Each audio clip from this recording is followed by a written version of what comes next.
My name is Sanne Takema. I'm from the Erasmus University of Rotterdam. I'm chairing this session, which means I have the beautiful task of keeping everybody to their time, and I'm not going to interfere too much with the substance, because we have some really great panelists to talk about our first theme today, which is the way autocracies function as international lawmakers, so how they influence international law, basically. And on our panel are these four great speakers. We start with an introduction by Nina Reiners from the University of Oslo, who is a professor at the Center of Human Rights there. And then we have three responses, comments by first Neil Datta, who is in Brussels at the, I have to check this, because the name of the center that you're directing is actually quite long. The European Parliamentary Forum for Social and Reproductive Rights, right? Yes, got that out of the way. And then after that, it will be Tanja Groppi from the University of Siena, who's a professor of public law. And finally, our very own here, Bergen professor of constitutional law, Erik Helmoivik. So Nina, the floor is yours. You have your 10 minutes, and then we move on. Okay, thank you very much. There was a PowerPoint, but if we don't have, do we have it? If not, it's also fine. I will just, okay, then I do it without it. Yeah, thank you very much for giving me the opportunity to introduce our topic today. I'm not a regime scholar, so that's maybe important to understand where I'm coming from to this topic. My interest is on international law and the institutions that are set up to monitor international law. I'm very interested in which actors under which conditions can actually develop international law. I therefore introduced this topic of autocracies as international lawmakers from the perspective how autocracies might or might not transform transnational and international lawmaking. And I will start with transnational lawmaking, where I see two developments as equally important to understand what is going on currently. And my focus in this field is on human rights law. And I know we will hear much more about empirical realities from our next speakers.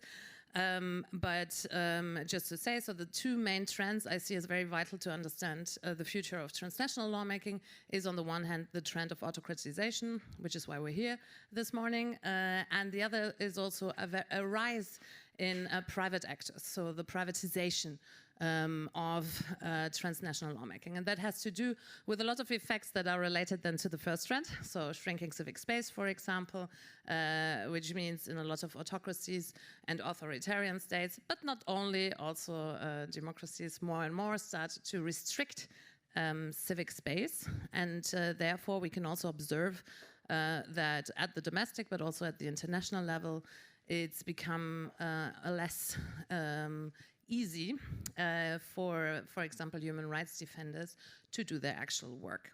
Still, these institutions need a lot of support because states not necessarily fulfill all their obligations, and that has opened the door very open to for-profit actors also. We know a lot of examples also from consultancies. We know foundations in the field of global health, for example, and my research in that regard is focused on private lawyers and their pro bono work, because they are also more and more turning towards these international human rights institutions and offer their help. I think in terms of understanding how autocracies inform transnational lawmaking, it's also important to keep in mind that geopolitics came back in, probably have never been away, but we do, or I remember a time where neither China nor Russia were really interested in what was going on in Geneva in the UN human rights bodies, and that definitely has changed. So now we see that a lot of interpretations of human rights law, which were traditionally used to develop human rights law in a progressive way, they are now trying to use their own interpretations of human rights law. And private actors in that regard are also often much more able to offer the services that are needed in the system. And this human rights system is an independent expert system, so that makes it a bit easier to build coalitions with non-state actors. And again, in the past, that was mainly, or I studied it, and most of us studied it with regard to civil society actors, with the ones that had like good faith, human rights, develop them in a progressive way. But the independent expert system is, of course, also open towards the capture of illiberal actors. So we see that already, that independent experts get nominated by states who are not necessarily striking us from their biographies as human rights experts. The good news so far is that I, at least, did not observe any successful attempts in the UN bodies at transnational lawmaking. So there has not been adopted, for example, an interpretation of human rights law that would significantly roll back once achieved standards. But there are many attempts to do so, and that slows down the entire system. And it unfortunately also silences the voices of those that are, I see there are slides coming up. I don't know. Okay, so it silences the voices that we want to hear. Coming back to yesterday's, so you have to tell me if you see it. No, okay, then. We see. Okay, so you can all come here.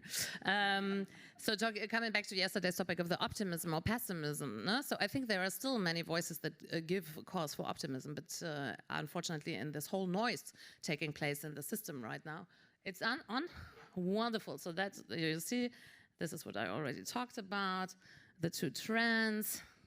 This is the effect on transnational lawmaking. Here just one example from the recent human rights transnational lawmaking processes. This is the, I think, very famous now resolution on the right to a healthy environment that was adopted both in the General Assembly and in the Human Rights Council. And the special rapporteur, Dr. Boyd, here worked together with one of these very big private law firms who provided assistance through research, advising, also saying, you can see that they put a lot of money in it and so on. This is why I think it can be a good thing if done well, if pro bono by private law firms supports the system. But we might also want to keep in mind that Clifford Chance is one of the law firms that in their corporate sector, so the one that allows them to do pro bono, they represent clients that are mining companies, oil companies, and so on. So not necessarily the ones that strike us as interested in a very progressive right to a healthy environment. Coming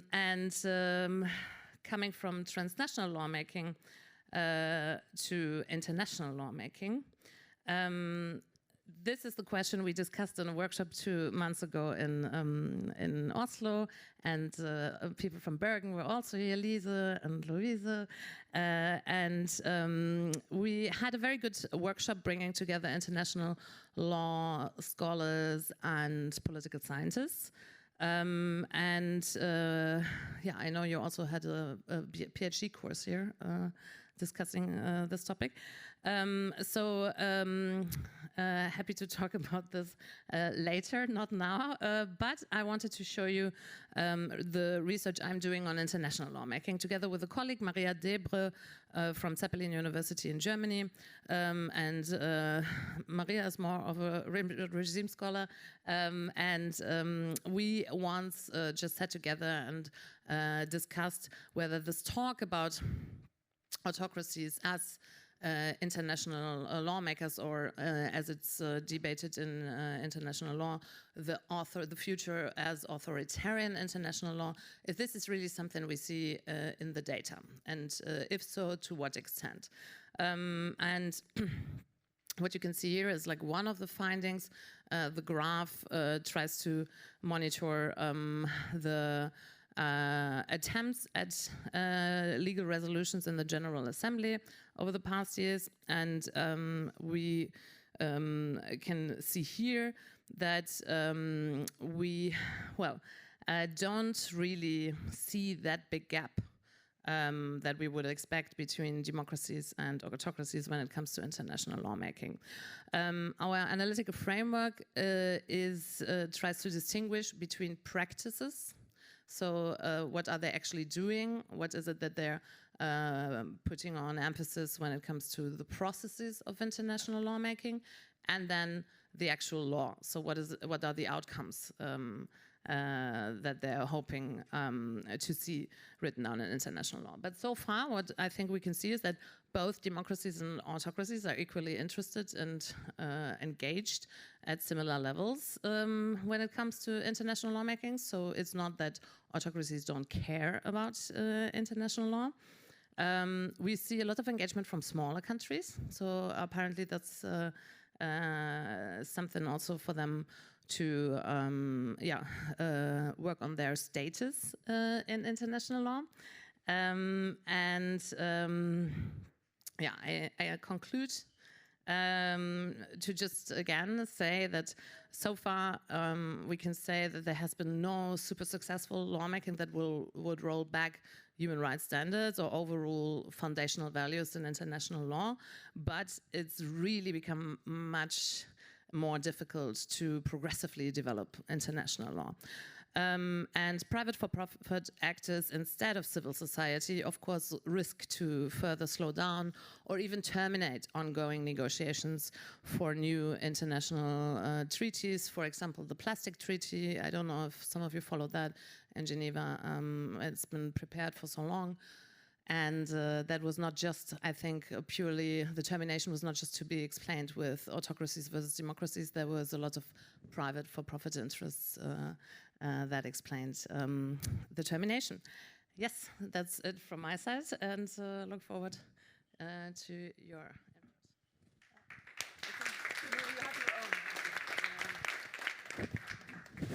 Yes, so now, Neil, please.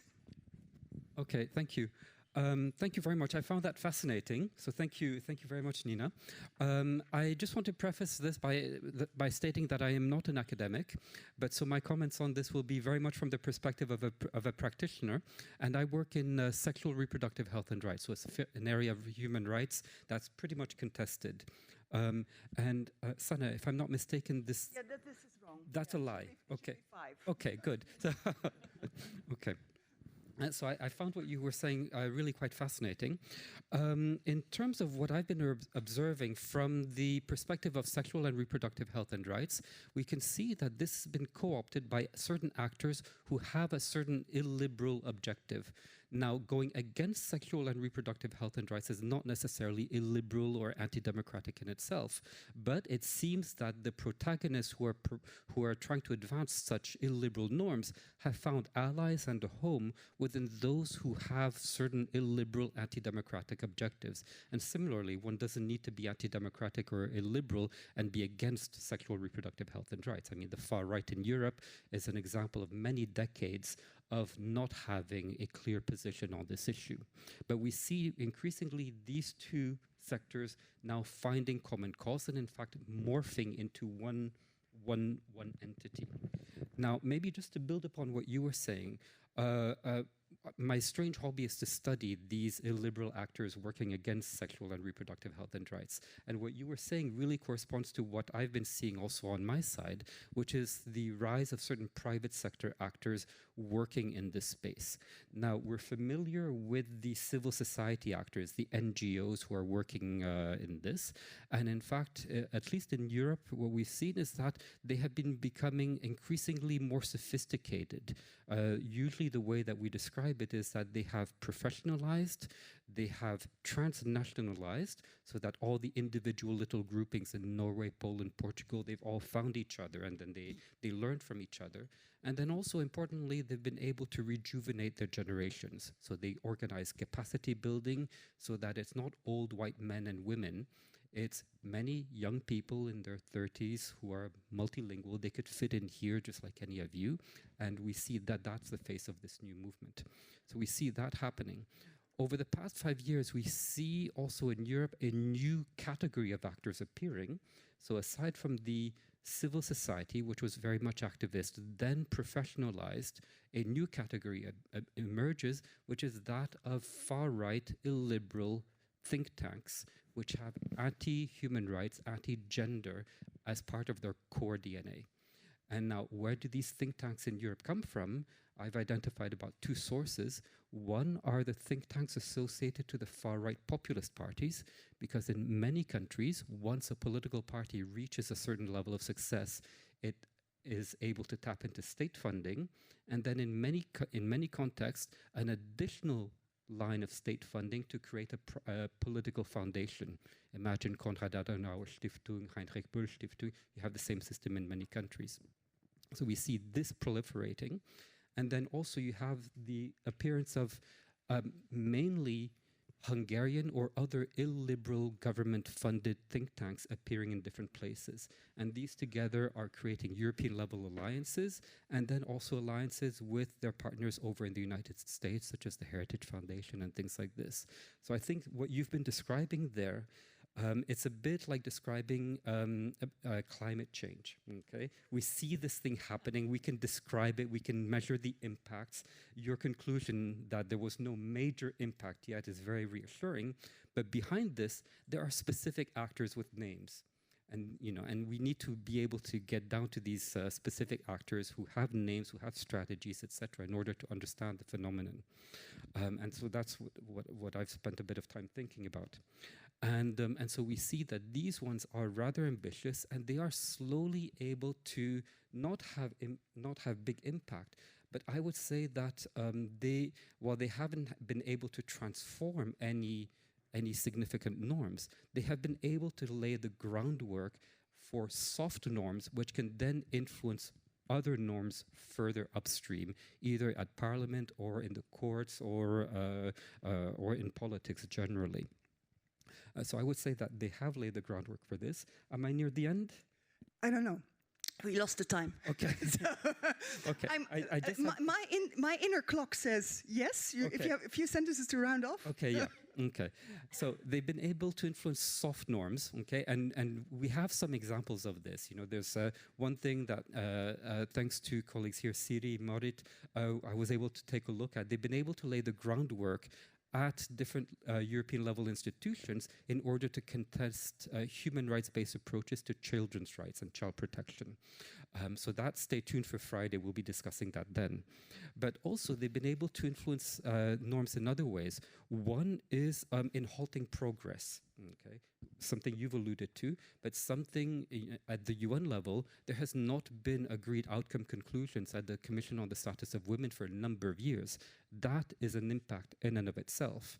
And then also, if one works with public administrations, governments, etc., one can see that another impact, which is much more subtle, is simply the reticence that diplomats feel in raising certain issues, so that you raise the prospect of sexual reproductive health and rights, and then all of a sudden, you can they don't say anything, but you can see little alarm bells go off in their brains, thinking, oh my God, the circus is coming to town if we raise this issue. And so therefore, if you're a public official and you have a choice of many different noble issues to raise, why would you raise the one where you bring all the circus, whereas you can raise other issues and you can make progress on that? So I think that's another type of impact which is hard to measure that we should consider. So thank you very much. Thank you very much, Neil. We turn to Tanya. Yes, I would like to try to explore this question for this panel, that was how autocracies are reshaping the international arena, by focusing on the legal perspective and especially on the misuse, I would say, of comparative law, much more than of international law, than how transnational law is built also by the misuse of comparative law. And here, as backsliding happens most often, as Kim Lane Chappell told us in her lecture last year, according to this autocratic legalism, then what has been called the abusive constitutional borrowing by scholars such as Dixon and Landau is part of autocratic legalism.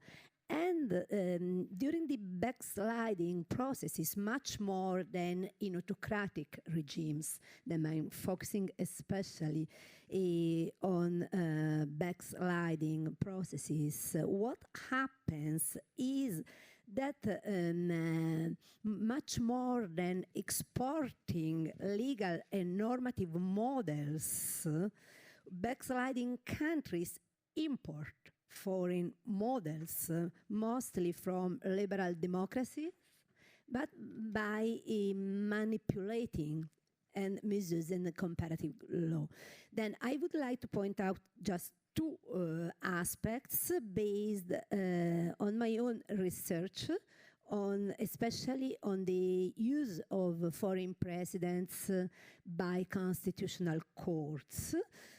And then I would like to give a quick look to this phenomenon, and later in the conclusion to explore if and how can abusive borrowing be stopped. Then 2 points. As for the phenomenon, I consider that the openness to comparative law that happened in the 90s, and we have been told about all the hopes yesterday, then this circulation of models and comparative law hasn't stopped. Then we can consider that this interconnection between countries cannot be stopped, and comparative law is somehow inevitable.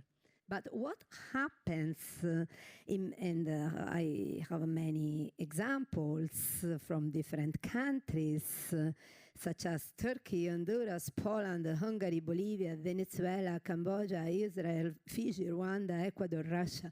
What happens is that different actors, and actors have been pointed out who are the actors of those processes have been mentioned.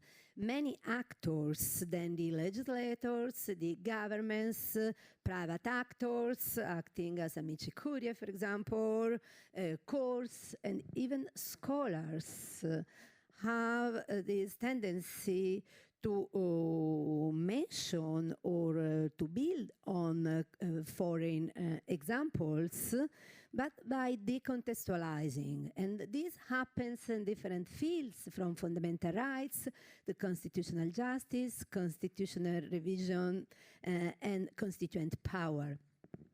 Some examples from my own research based on captured constitutional courts in Hungary, for example, and in Poland, refer to the import of German and also Italian cases that are trying to limit, in the name of constitutional identity of a country, the primacy of EU law and also of international law.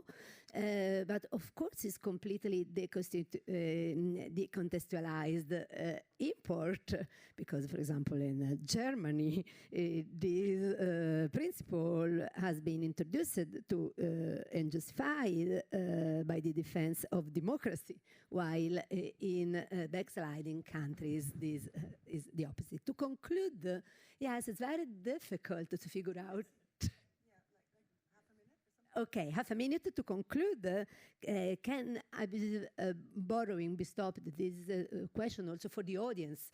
But what I would like to point out is that scholars here play an important role, but also international institutions. As I'm a member of Venice Commission for the Congress of Local Authorities, for example, and very often international institutions have the tendency to decontextualize the principles and institutions. Then I think that here scholars, especially comparative law scholars, have an important work to do. And empirical legal studies in this context are especially important. But I stop here. Thank you, Tanya. Eric, please. Yes, thank you, and thanks to Nina for her introduction of a topic that is extremely timely. And since during the last 20-25 years, we've seen a great increase in autocracies in the world. The number of democracies have declined significantly. And since international law is a law between, but also of the states, it's only natural to think that that development will influence international law itself. So I will just make 3 points, going quite similar to those made by Tanya, and also from a typically European perspective. So my first point is an emerging development that we see now in Europe and also in the European Union of states limiting the impact and scope and application of international human rights law in domestic law. And they do this by constitutional amendments that introduce the concept of national identity as a criteria to censor international legal norms, be it European Union law or international human rights law. This development started in Russia, where they did it through the court, the Constitutional Court. We had a brief experience with this in Poland, where the captured Constitutional Court exercised the same control. Then last year, Hungary amended their constitution and established what they call the Sovereignty Office, which itself is quite, doesn't sound very well. And now the latest is a proposal for constitutional amendment in Slovakia, another EU country. So tomorrow I'm going to Bratislava for the Council of Europe to discuss with the authorities and the civil society on this specific amendment. It is also made retroactive, so basically it applies to all treaties that Slovakia had entered into. All UN convention, all Council of Europe conventions will be subject to national identity control by the Constitutional Court. And of course, they also propose to put into the Constitution that there is only 2 genders, man and woman, and that it is banned for schools to teach otherwise. So you can see how this is the direction. And this is linked to international law because it basically says these issues, national identity, is outside the scope of international law. And if this would be a development that would have, more states, we would see this in more states, then of course the scope of international human rights law would be very limited. And as Tanya mentioned, other states like Germany do have the concept of constitutional identity. But in a democracy, this concept is applied with deference to international law and to democratic norms, and it is applied loyally to international law. We have reasons to believe that that will not be the case in an illiberal democracy or an autocracy. The second point I will make is related to a weakness in international human rights law and perhaps particularly in the European convention system, which is that the scope of some of the rights is linked directly to domestic law. Through the doctrines of subsidiarity and the margin of appreciation, the court has developed this consensus doctrine, meaning that they will not develop the rights if there is no consensus in Europe among the member states. Meaning that if you have a decline in democratic standards in the member states, the convention will not progress. And this consensus doctrine is, of course, very much applied in relations to sexual reproductive rights, the rights of LGBT, etc. And you may think that if we have a reversal of democratic standards in Europe and the attitudes in member states, you will see this progression stop in Europe. Also, the soft law norms developed by the Council of Europe for example, by the Venice Commission, draws on comparative law analysis, as mentioned by Tanya. So you could see that also there, the development of these soft law, democratic and rule of law standards will also be limited if you see a change in the attitudes of the member states. So, and finally, just one final point, very briefly. I think I will make a prediction, and that is that you will see international human rights law diverge according to regions, based on the democratic layout of the map. And one example of this is in relation to judicial independence and independence of electoral authorities. The Venice Commission this year had an opinion on Peru in the Americas and noted that in the Americas it's very common to have parliament impeaching judicial office holders, including election officials. And while that is acceptable according to the standards of the Americas, the Venice Commission made it very clear this is not in accordance with European standards of the rule of law. So there you already see a divergence, and you may see that in other fields as well. Thank you.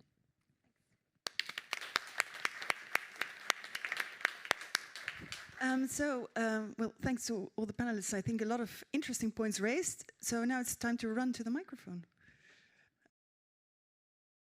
So I'll give you each the opportunity to pick one issue and have a very short sort of concluding remark about that and talk to the rest in the break.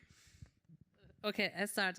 Yeah, thanks for great questions. All of them would need a 45-minute panel. I take Danielle's on the question of whether we need a framework for the regulation of non-state actors, because I actually wrote about this in the piece that will be forthcoming, and I felt pressured to state something that I would never state in my private life, which is we need to regulate more. More regulation. And I'm already a bit concerned when this comes out.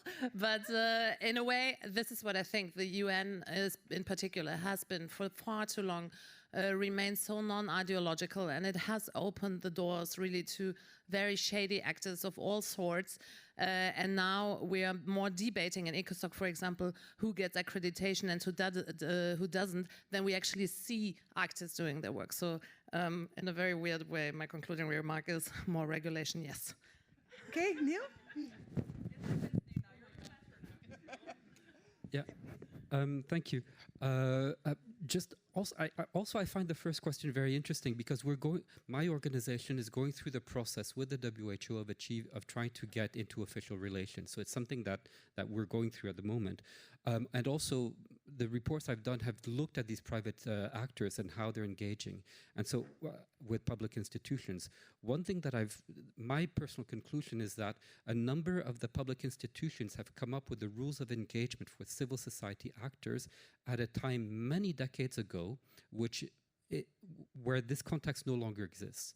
These rules are basically based on naivete, that all the civil society actors are nice, cuddly little creatures. They're all working on their different areas of human rights. They're not in competition with each other, and they can simply make their case progressively and make incremental gains.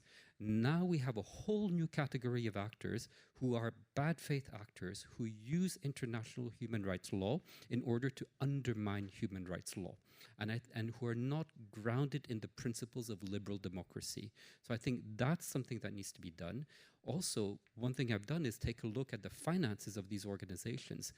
There is a general trend. The progressive actors tend to be transparent because a lot of their money comes from public sources.